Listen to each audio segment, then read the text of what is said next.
Oli, soy Narcis Herrera y esto es One Fashion Concept. Y para el primer capítulo quería hablar sobre unos pequeños datos que tal vez no sepan sobre los sombreros, porque realmente no sabía de qué hablar en el primer capítulo. ¿Por qué chuchas nos tenemos que quitar la gorra o el sombrero cuando vamos a comer? Esto nace como una tradición en el tiempo de los imperios griegos y romanos, en el cual despojarse de una prenda era una señal de respeto. Pero no solo era eso, sino que, digamos, ibas a visitar al rey y nuevamente en ese entonces te quitabas el sombrero para mostrar que no tenías ningún arma y que venías en son de paz. Entonces prácticamente cuando vamos a comer es una señal de amenaza. Entonces quítense el sombrero. Uno de los registros más antiguos de sombreros data de la antigua Grecia, en donde el sombrero frigio era la representación de la libertad. Pero ¿por qué era esto? Porque cuando liberaban a sus esclavos les daban un sombrero frigio y esto significaba que ya podían andar libremente por la calle. Entonces uno de los primeros registros de sombreros nace como una señal de que los seres humanos somos una porquería a veces. Una de las primeras tendencias mundiales en cuestión de sombreros nace en la época del Renacimiento porque las mujeres empiezan a utilizar sombreros decorados con perlas, con joyas para demostrar el dinero que tenían. Pero en cambio, por el otro lado, la gente del pueblo utilizaba capuchas, utilizaba gorros de fieltro y gorros pequeños como una señal de las clases sociales más o menos en ese entonces.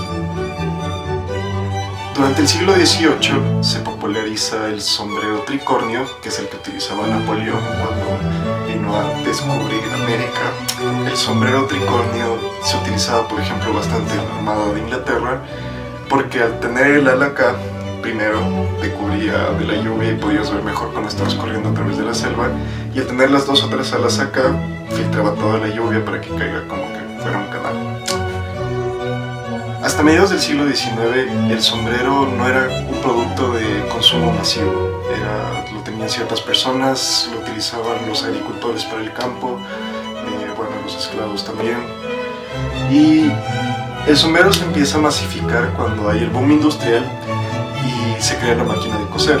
Entonces durante este tiempo el sombrero ya se empieza a vender a las masas y ya se empiezan a hacer diferentes estilos y empiezan a surgir muchos más diseñadores un poco después.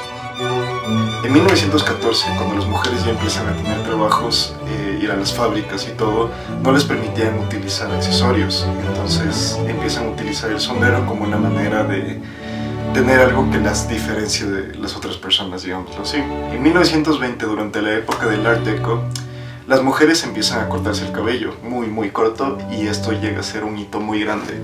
Cambia la estética de los sombreros porque ya los sombreros muy grandes no podían quedar con peinados tan chiquitos y las mujeres querían estar mucho más cómodas y bailar y moverse y... Exacto. Brevemente, a mediados del siglo XIX, se les dijo a los diseñadores y a las mujeres por poner animales muertos en los sombreros. Y se armaron protestas y se armaron muchas cosas y eventualmente dejó de ser algo cool.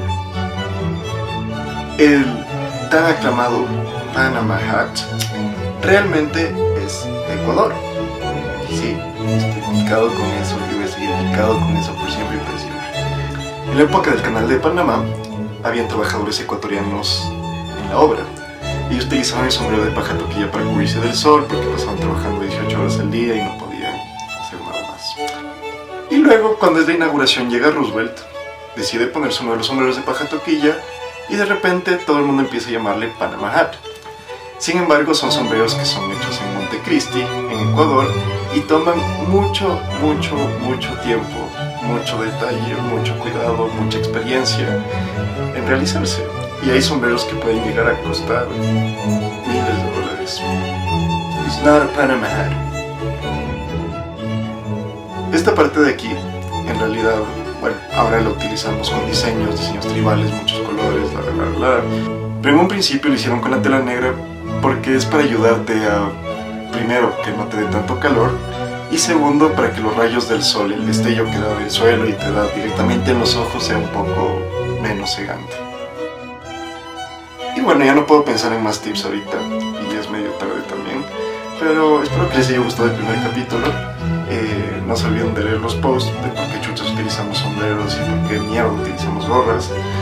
Y no se olviden de darle like, de compartir si les gustó, y nos vemos cuando se me ocurra qué hacer otra vez.